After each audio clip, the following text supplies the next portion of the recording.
Trump administration chose to occupy Minneapolis is just more proof that they don't really know anything about American history. Because Minnesota has a rich legacy of resistance and progressivism that stretches all the way back to pre-colonial times, especially when it comes to queer rights. In 1858, a judge in Meeker County, Minnesota, dismissed charges against a trans man named Joseph Israel Lobdell, who'd been arrested for impersonating a man.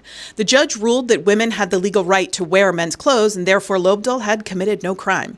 In 1977, Minnesota activist Tom Higgins hit virulent homophobe Anita Bryant in the face with a banana cream pie.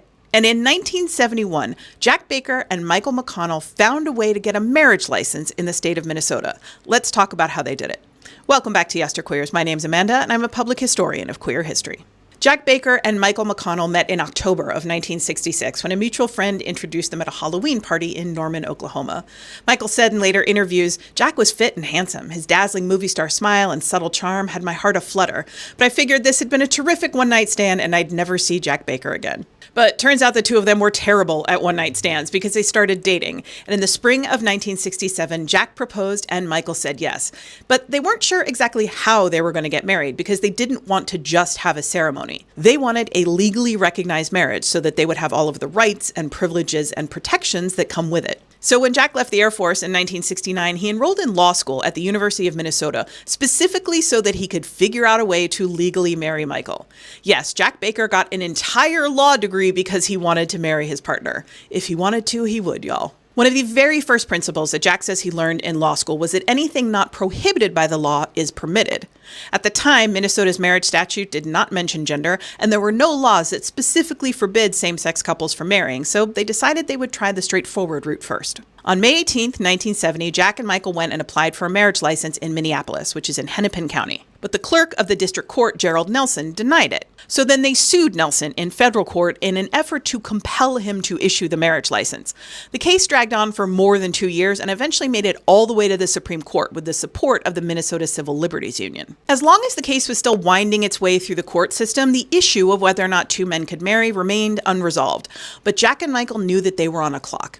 If they couldn't find a way to get a marriage license and get married by the time the Supreme Court ruled, they might never be able to.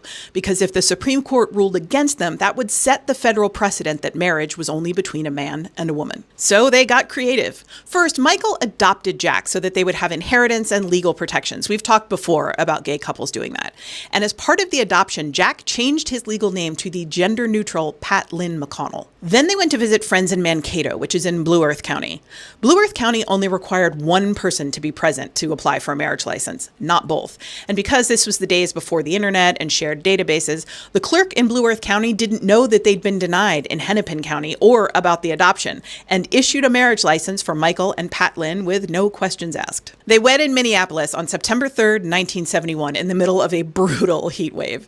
The grooms wore white suits with macrame headbands, and their friends all worked together to pull the wedding off, including breaking apart two cake toppers so that they could have two men on the top of their wedding cake. My favorite detail about their wedding is actually their rings, which were designed by a jeweler friend of theirs.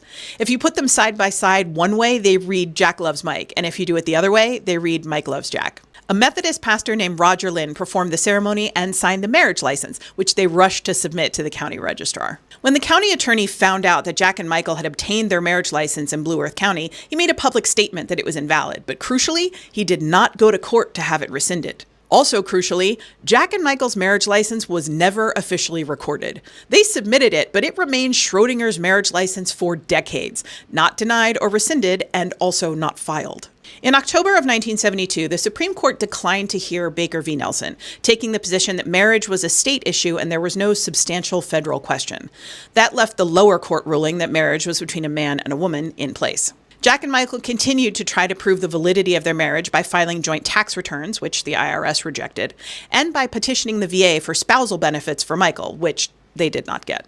Minnesota legalized same-sex marriage in 2013, but Jack and Michael didn't want to apply for a new marriage license and risk invalidating their original one, which still had not been recorded. Fortunately, they only had to wait 2 more years, as Hennepin County officials finally recorded Jack and Michael's 1971 marriage license in 2015, after Obergefell made same-sex marriage the law of the land. Jack and Michael are both retired now and still living in Minnesota. They celebrated their 54th wedding anniversary this past September. That's it for today. As always, more information, including sources and further reading, is available in the usual place.